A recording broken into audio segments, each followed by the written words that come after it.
Hello there, Haruka Sawamura desu, and welcome to my review of Yakuza 5 Remastered. Wouldn't it be really fun if every time I refer to Kiryu I would just say Oji-san? But no, I'm not gonna do that.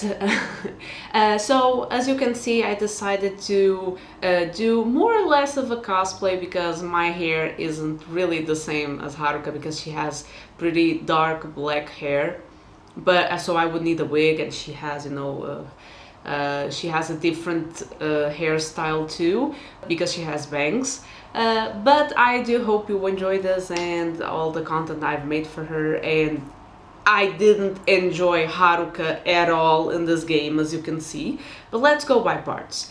So I will warn right at the beginning, but if you are not new to my channel, you already know this review will have spoilers because, of course, having played all these Yakuza games up until now, the mechanics and the mini games are not news. They are not really that different from other games, so that's not what I'm gonna be talking about. Not really gameplay mechanics nor anything. What I'm gonna be talking about is the story and the characters. So we were introduced to the concept in Yakuza 4 of having more than one protagonist, 4 just like the title, and they thought, well, why not upping the number for Yakuza 5 and having 5 protagonists? So here we are. And the protagonists for this game are Kiryu, of course, Saejima, Haruka, which was a very welcome surprise, Akiyama, and we have a new protagonist because Haruka is new, but Saejima, Kiryu, of course, has been the protagonist for all the games, and Akiyama are not news after Yakuza 4, but now we have Shinada, which is the new character that we haven't known so far. Let's go one by one, shall we? So we start out with Kiryu. You play 4 chapters with each protagonist, with the exception of Haruka and Akiyama, being that with Haruka you play 2 chapters just with her, then Akiyama is introduced in the 3rd chapter, and from there on you can switch between Akiyama and Haruka, playing Haruka's story with Akiyama being playable in some parts. So it's not like you really have 5 protagonists, but you do have Akiyama as a playable character do certain parts of Haruka's chapters, 4 chapters. So it's like you have 5, but not really. So you start out with Kiryu. Basically, Kiryu has abandoned Morning Glory because mainly of Haruka. So Haruka was scouted after you have this hilarious side quest somewhere in Kiwami or Yakuza 3. I'm not really sure what was the Yakuza game, but you have this side quest where Haruka is still small and she is scouted by a talent agency, and Kiryu refuses that she will ever become an idol. Well, joke's on you, Kiryu, because she was scouted by Parksa, which is voiced by Romi Paku. So she's basically playing herself, who's the owner of this idol agency, and she saw the prospect of Haruka being an idol, and she says she wants to make Haruka a star, but the fact that she's from an orphanage and has Kiryu, which is a Yakuza as an adoptive father, is not good publicity because fans are obsessive. You actually have this whole critique of the otaku culture mainly associated with idols. So, of course, I'm not gonna give you a lecture of how in Japan the so-called otaku culture is, this obsession by fans is harmful and puts idols' lives in danger, be it from stalkers, people just rummaging their past, or being plainly violent against them. There's news of assassinations and all that, but you can search on this issue. I'm not here to give, a detailed history about that problem. So she says that having this past associated to her, she needs to cut all ties, and that means getting out of the orphanage and abandoning Kiryu. And Kiryu thinks because of this, I don't see how the two things connect, that he should completely abandon Morning Glory. So he decides to start a new somewhere in the city, I don't recall at this point, and he's now Suzuki-san, and he is a taxi driver. He works for a taxi company, and you have this very interesting mini game where you drive around. It took me a while to, you know, kind of understand the mechanics of driving the car, but the races were fun. Driving the people around the city was challenging, to say the least. Sometimes I would get really pissed because, you know, Japanese don't drive on the same side as Europeans, so it was kind of hard to me to adapt my brain around that. And they would be so picky about the traffic rules, and you had to entertain customers while driving them to places. It was a chore. It was interesting, but a chore nonetheless. And then you have Saejima. Saejima is once again in a prison, because that's a meme by now. Saejima is in prison, and he breaks out of prison, and, you know, it's that.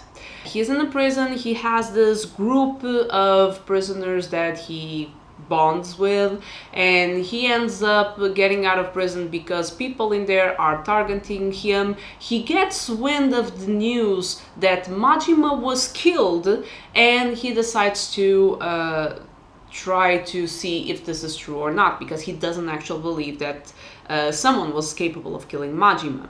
He escapes, he's somewhere with a lot of snow, he ends up in a hunter's village, and you have the hunting minigame there, where you're basically, you know, you go into the mountains, try to survive, try to catch your prey, set up traps. It was actually, I had fun with that minigame, and at the end of the minigame, you are able to fight a bear. Because why not? I mean, you literally shoot him, but the bear is too tough. He's like a monster of a legend, and you end up, you know, just fighting him by punching, you know, like a physical fight. It is what it is. It's Yakuza, so you kind of expect that. It was with that minigame, it was ridiculous because I spent a lot of time in the hunter's village just because of the hunting minigame. And supposedly you have some challenges with the old man that teaches you how to hunt, but those were so specific, I said screw that and moved on. Then Saejima goes to another town, and he's over there, you know, he discovers that Baba has actually been betraying him because he was actually hired to follow Saejima around and kill him if need be. And yeah, but Saejima is so charming, just like Kiryu, that he turns Baba around and Baba is not able to, you know, do what he is supposed to do. Then we move on to Haruka. Haruka was the best part of this game for me. I mean, I would love to have a Haruka focused game. I would love that, because gameplay where you're walking around the streets, if you want, you do dance battles. If you don't want, no one's going to force you into that. So that's awesome. I don't have obligatory fights, obligatory grind whatsoever. You at the agency have lots of different idle tasks, like shaking hands with fans, doing small concerts, promotions, going to TV shows, you know, the variety shows and all that. I didn't really enjoy the variety shows that much, the interviews, because I thought that the interviewer was kind of a douchebag, but I mean, it is what it is. But having that gameplay focused on rhythm games was just perfect for me. I really enjoyed that. Loved seeing her concerts. I also enjoyed the handshake events. I also thought they were, you know, kind of repetitive, but easy enough to do, lighthearted. I really enjoyed her gameplay. And of course, as you are introduced to Haruka, you are also introduced to her plot. So you discover that Park-san was married, or was supposed to marry, Majima, and you just are left to your imagination to just kind of figure out how they met and how that came to be, and how Majima actually, you know, was thinking of marrying someone. But of course, being an idol, because Park was an idol before becoming a director of an agency, and Majima being a Yakuza, it was not meant to be. and you have all this very weird plot with Katsuya, which is you feel like he's working against Haruka, but then it's all a plot twist and he's actually working towards making Haruka succeed. And you know, I just, at this point, the plot twists in Yakuza, they are so convoluted, just as when you see David Cage's plots, you know, in his games, they are just, I don't know even what to say. And Akiyama is introduced because Park-san is actually killed because of her connections with Majima about a letter that Majima sent her, which has information on his location, because, surprise, Majima isn't actually dead. And Akiyama is involved because he was actually the one who lent the money to Park-san because she wanted the money to fund Haruka's big concert, because she was confident that Haruka would become this idol star. And she invested all of that into Haruka's concert in Japan Dome, her debut as an idol. And I actually got lost in the plot somewhere around there, because the concert is basically, it's in jeopardy, and it's gonna be a place of meeting of different Yakuza groups and the Yakuza fight, and Haruka is in danger. It's so weird. I didn't understand what the actual concert linked to the other parts of the story, so if anyone wants to, you know, elucidate me, feel free to do so in the comments. Akiyama has, like I said, he's connected to the story because of the money he lent, and I'm actually disappointed because I wasn't able to see any more of Hana-chan, and I feel really sorry for that. And then we are introduced to Shinada. So Shinada is a baseball player, and he was basically blacklisted of baseball. He's not allowed to play baseball officially in the league because he scored the point, and that made, because there was a betting system around the baseball games with Yakuza involvement, they basically bought the results of the game, and Shinada was out of that, and he made his team win by a point or something like that. And I understand nothing of baseball, if you cannot see by the way I talk about it. And he basically, you know, ruined the betting system. Everything went down the drain because his team won when he wasn't supposed to, and he was framed of cheating in the game, having like a mole that told him what the signs were being done, and so he could predict the next ball and all that.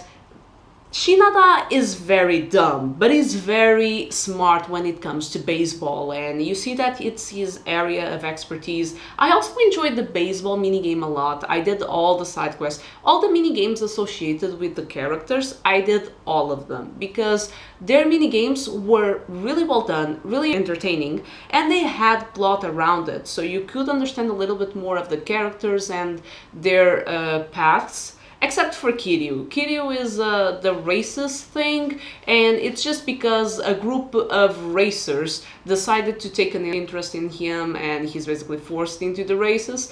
But the other characters, they really explore the past of the characters.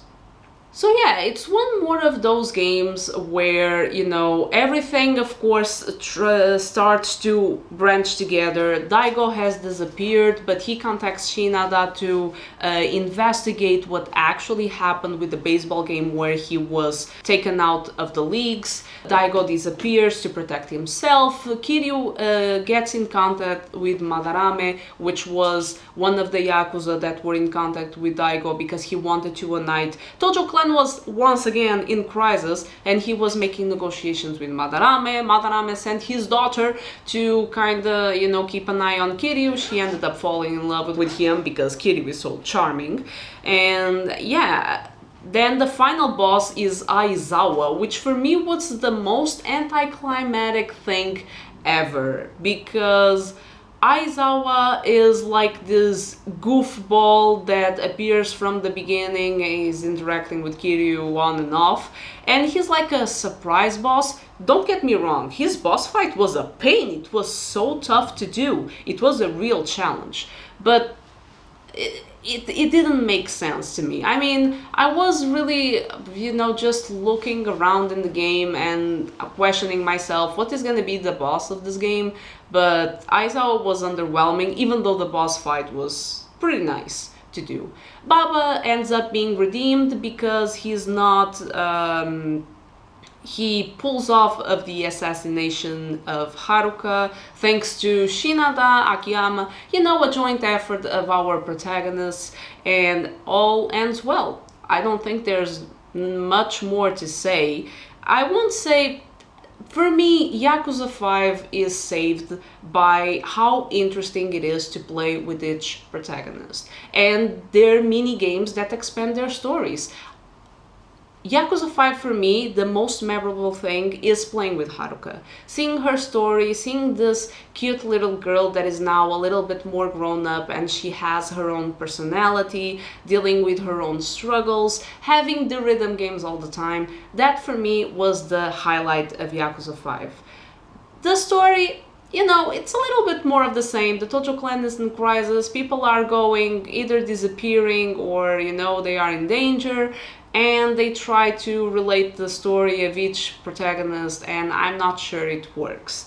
It's also been a while since I played the Yakuza 5. I spent so many hours in that game, like 80 or 90 hours in that game, and the thing I remember best is the minigames. So, yeah.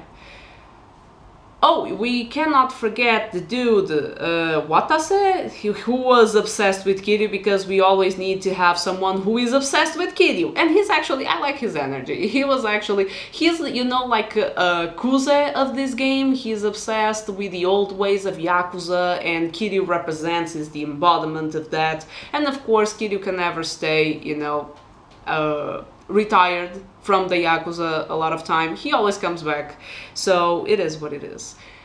Please tell me in the comments what you thought of this game, if you have other things to say. The soundtrack is a banger, especially with Haruka's song as an idol. You also recognize a lot of songs and a lot of tracks from previous Yakuza, and the gameplay is already what you know of, so there's really not much to say there.